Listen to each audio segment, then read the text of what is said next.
Today we bring you another pitch. This is the pitch of Farmer John, an American missionary who came to Haiti to preach the gospel, but while he was doing so, saw an opportunity to supply clean meat to the market. John saw that many institutions, grocery stores, and businesses were supplying and getting their meat from wheelbarrows and random people from the side of the streets, and therefore concluded this could be a good opportunity for him to start a business to supply clean meat to those institutions. And John was looking for funding, was looking for connection, and this is when he learned about the pitch event that was going to happen. So tune in, you're going to watch the story of Farmer John. I grew up an entrepreneur my whole life. I was an entrepreneur. When I was 8 years old, I had my first cows. And my grandpa gave me some bottle calves and I fed them. Then when I was, I think 14 years old, I got my first 10 cows. Then when I was a sophomore in high school, I bought 50 cows. So every day I would have to get up before school, feed my cows, and it was a feed lot. I was buying cull cows, feeding them, calving them out. Then I built up to about 1,500 head or so, feeding cattle, fattening cattle. That's what I did my whole life. My family has a big feed lot in North Dakota. I grew up a farmer in North Dakota and raised cattle. That's what I've done previously. And then I owned an oil company in Williston, North Dakota. I sold that business, came to Haiti to try to build a sustainable egg businesses for the country. And I really feel like this butcher shop will increase the value of the animals, and we'll be able to provide good, clean meat in the country of Haiti instead of having to ship in meat from out of country that's clean and USDA grade quality. And so that's my dream for this butcher shop. So this is our sale room here. This is where we're gonna have our meat available all the time. We're gonna be open every day for locals to come. Locals come from the mountains, and they come from all around. This is the only place to get safe meat in the country, I believe. So this is where the animals come in, and this is where they're stunned. And this is where the process begins. This is a nice, clean facility. Most of Haiti, the animals are processed outside in the dirt, and which is fine if it's cooked properly and if you know where your meat comes from. But this is a clean kill floor that can be disinfected, and the animals can be killed humanely, properly. I'm an entrepreneur. I really know when there's an opportunity, and I felt strongly about this opportunity enough to spend my own money to build it where I'm at. Now I just need that extra push. I need an investment to blow this thing up, because now I need to be able to buy enough cattle, buy enough feed to be able to, and enough working capital to start, so that when I start, I don't have to stop. We decided to move my whole family here. So I have 6 kids.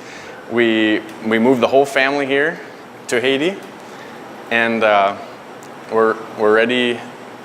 We're ready to start this business as a family. In Haiti, there's some difficulties. There's many difficulties in Haiti to try to find money.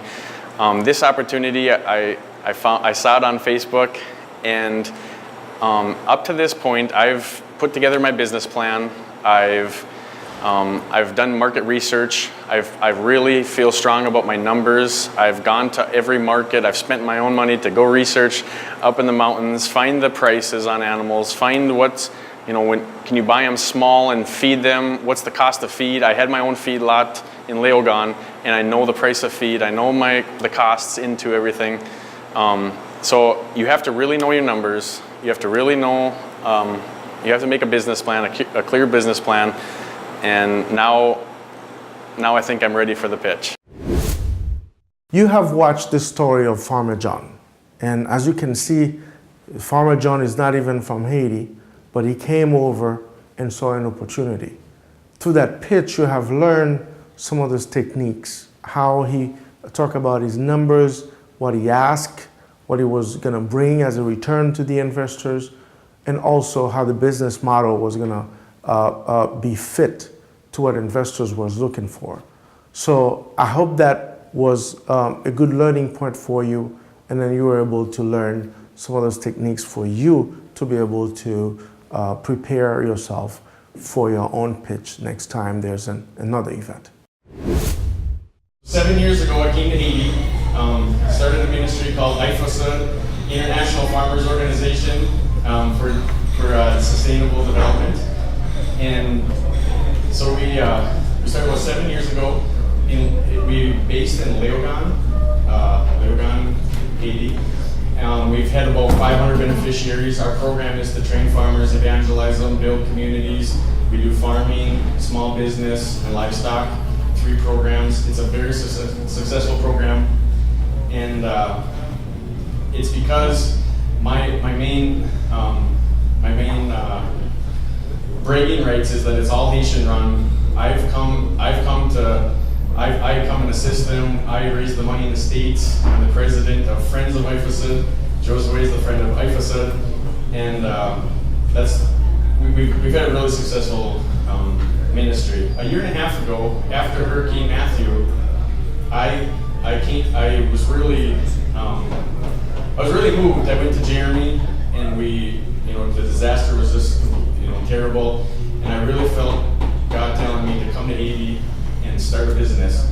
And because we've been bragging about sustainability and IFASD to all my donors, and I'm from North Dakota, by the way. Yeah, I told you that. So I've been bragging to most of my donors in North Dakota, and that we're going to become self-sustaining sometime because we're teaching sustainability. We need to become sustainable as a ministry, and everyone started kind of questioning: is it possible to become sustainable in Haiti? Is it possible that a business can work in Haiti? And so I just felt convicted I sold my business in the oil field to come to Haiti and try to start a business. I didn't have a plan. I didn't have a plan to what I was going to do for sure. I just knew I was just going to come to Haiti and figure it out. So I came to Haiti. I started fattening some cows because we were training farmers, and I said, let's put some added value on these animals because there's a lot of missionaries here. There's a lot of people that want good beef, and let's put some added value on the cows. I fed 5 cows in Léogâne. You can go down a couple of slides. We'll go back. So this is my little feedlot in Léogâne. I just fed 5 cows, and I made silage out of sugarcane and corn stalks and molasses, and then I bought cracked corn, and I fed them. I fed 5 cows in Haiti, and I feel like I'm a legend in Haiti for 5 cows, fattening 5 cows. People are talking about Farmer John, and at home we have thousands, but I can go back up. So when I fed those 5 cows, I looked everywhere for a butcher shop. And I was just talking to a few guys here. There is not a butcher shop in Haiti that will clean cut your meat in a clean facility. Currently, I think there has been a few, but currently, the meat you get is cut in the street for cows, pigs, and goats. Carcasses are, they're hauled to the grocery stores and cut up. And there's just no inspected plant. So, but I did find a building at Love a Child at the marketplace, right here. This is where they had built the butcher shop, but they didn't have any equipment in it. It was a really nice building with air conditioning, and it was clean, but it wasn't a proper butcher shop. I brought my 5 cows here, and they cut them up with a machete still inside, and that's the only tools that were in the facility. Well, I had some other guys come and see the cattle that I'd fed, and were really impressed with the marbling and what I'd done to the animals, and they were impressed. They said, you should really make a butcher shop here. Make this a real butcher shop, a slaughterhouse. So recently, so we've shipped down 3 containers full of equipment. We have a hanging cooler. We have freezer. We have all the equipment to process animals properly. You can go down. So this is the current situation in Haiti where most of the meat comes from. So as you can see, it's okay. It's okay the process, the way the Haitians, the way the restaurants cook their meat, they know how to cook it properly. So not many people get sick, but still there is a huge need for safe, secure meat in this country. This is a picture of the inside, part of the inside of my butcher shop. To the left is the hanging cooler with a rail system. The proper equipment to process everything. I'm looking for $250,000 to improve the butcher shop. Right now, I have everything in place. We got the electricity on Friday, and right now, without an investment, I will just be buying a couple cows, butchering, selling, and that's what I'll do.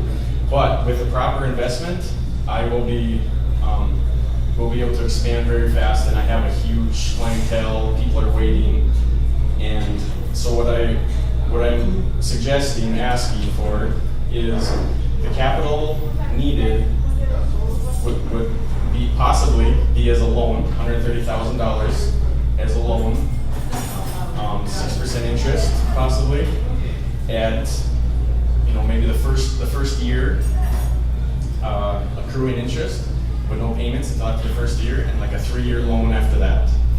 The $120,000 would be 10% stake in the company. And that's my pitch, and I'm open for questions.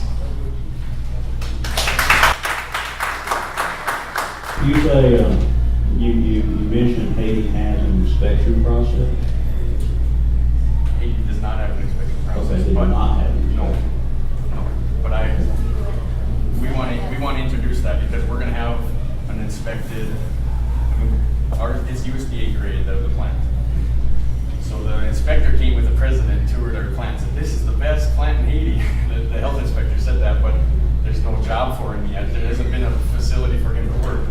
Is it possible that he could come and we can make a inspected with a stamp for inspection? That would be my long-term goal. That'd be great.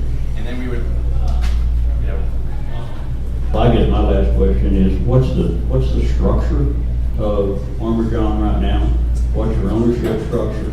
And do you have an official debt load as it exists today? There's no debt load. It's I've invested all my own money. Everything that's sitting there right now, it's operational. We just got the electricity on Friday. We're ready to roll. There's no debt load. Josue Caesar and I are partners 50-50 at the moment. We haven't set it on paper.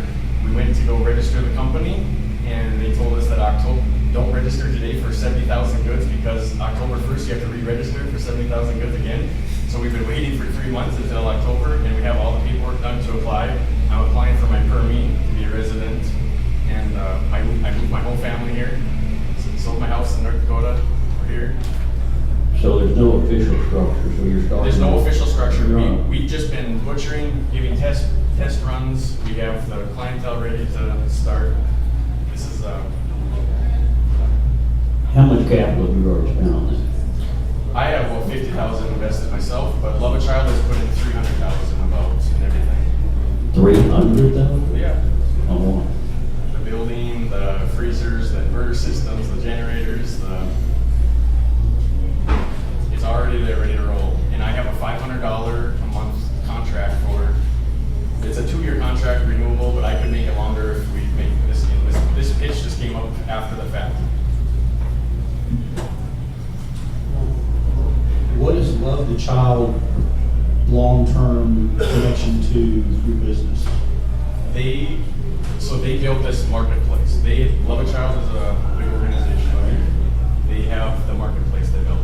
The marketplace is supposed to be a self-sustaining business. It hasn't been self-sustaining. That's why that's the marketplace. They're behind me 100%. They give me a house to live in. It's for my family. They want me to, this will push the marketplace a lot. So they're very excited.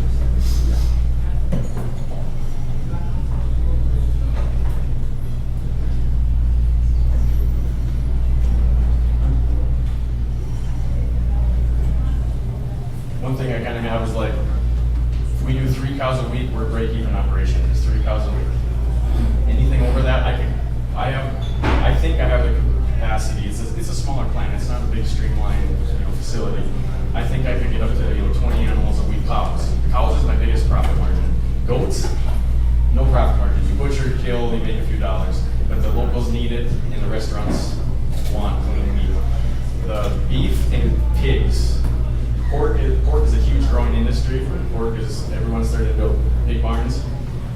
There's no one making the hams and the bacon and the sausage yet. So is the average farmer, does he have what, 5 cows? Or? No, the average farmer maybe has 1 or 2 cows that have cattle. Yeah, it's So, I mean, it's just the Legon area that you're be able to pull the. no. I go all over the country. We can ship them in from anywhere in the whole country. Yeah, I've been going and looking at the genetics all over, and I'm building a pen behind my barn. Behind Love a Child, they gave me 17 acres to bring in genetics. I'm going to introduce new genetics. I just talked to Genetic from Texas. Anyway, they're willing to bring in some semen and help me start. Oh, great. Yep. Cool. So that's going on. Another opportunity, adding a cannery. That's a huge thing. I want to add a cannery in the future because producing meat in country beats, Love a Child. And they ship in about $500,000 of food a month. They could be buying it locally from,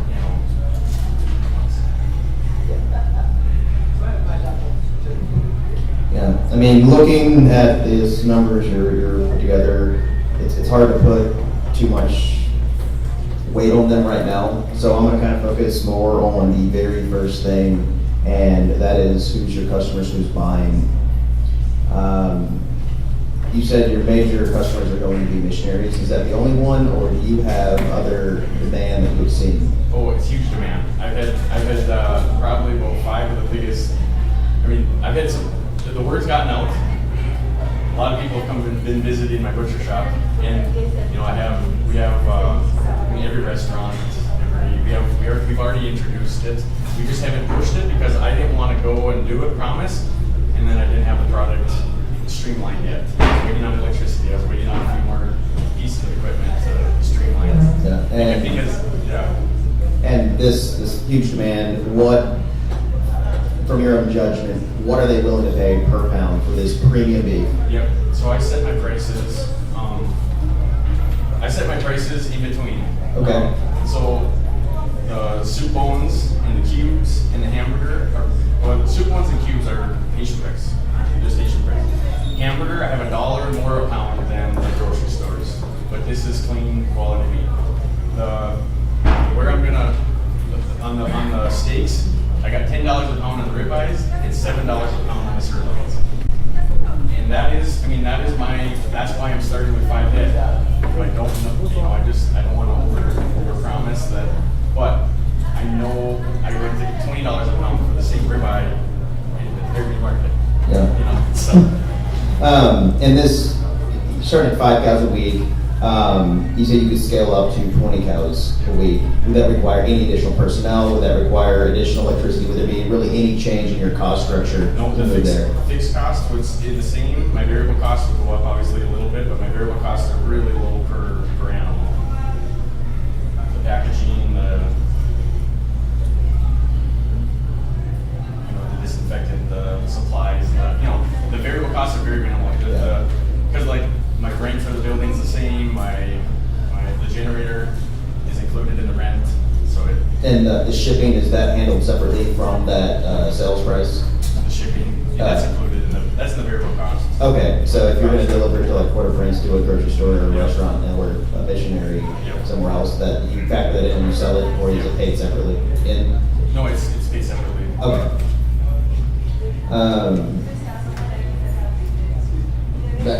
Following this question on the inspection process, how do you communicate that this is a clean plant versus a not clean plant? There's no official inspection process. Do you have some kind of third-party inspection or anything like that? Yeah. So one of the reasons I went to Costa Rica, I called Costa Rica. They teach their students very strict CASA plan. So we have a very strict CASA plan that I believe that Stephanie's going to follow. It's trust. It's people being able to come and look at the animals. When the animals are butchered in the street, nobody knows how they died, where they were fed, or anything, where the meat's coming from in the whole country. Okay. Do you do a daily disinfection of the land? Yes. Do you think there's an opportunity attempted here to create brand awareness of your product, Farmer John's, kind of separate you completely apart and 100%. advertise, you know, basically a USDA type plan. 100%. Marketing, blah, blah, blah. No, my brand is, if you, I was at the airport and someone started talking about Farmer John's and I said, well, that's me. Because they said it was the best meat we've ever had, and someone had talked to someone at Jack Mill that I gave some missionary meat to, and they're all waiting for this to start.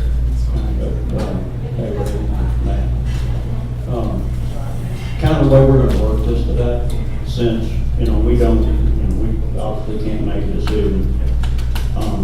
I think your business model, would warrant some more discussion. But just from a business standpoint, you're pre-revenue, really. You're kind of an odd duck because you've got some money invested and you have to push 5 cows through the process, but basically you're pre-revenue. Your business value is 0, I'll be honest. I mean, but I would want, if you're open to a investment, I would think that we would be open to it, but it would take some work. We'd have to build a business model with a lot of your input. I mean, we're real big on Excel spreadsheets. We don't do anything without Excel spreadsheets. I got about 10 of them, yep. Right, so, and we're pretty good at that. Yeah.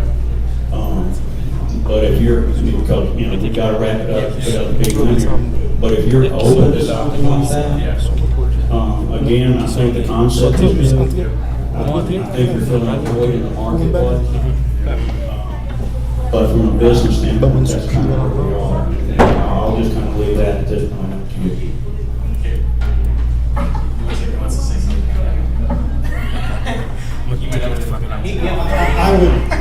I would say, yes, we're open, but we're gonna want some ownership. And, biggest part of failure is business is capital. So, I only asked for 3 months capital, and that's tight, but this is a very lucrative, you sell meat, you buy meat, sell meat, you make money. right, so we just have to forecast, Yeah. put the spreadsheet together and work something out together. But absolutely, we like the business model and think you've done very well. So, that it? Thank you.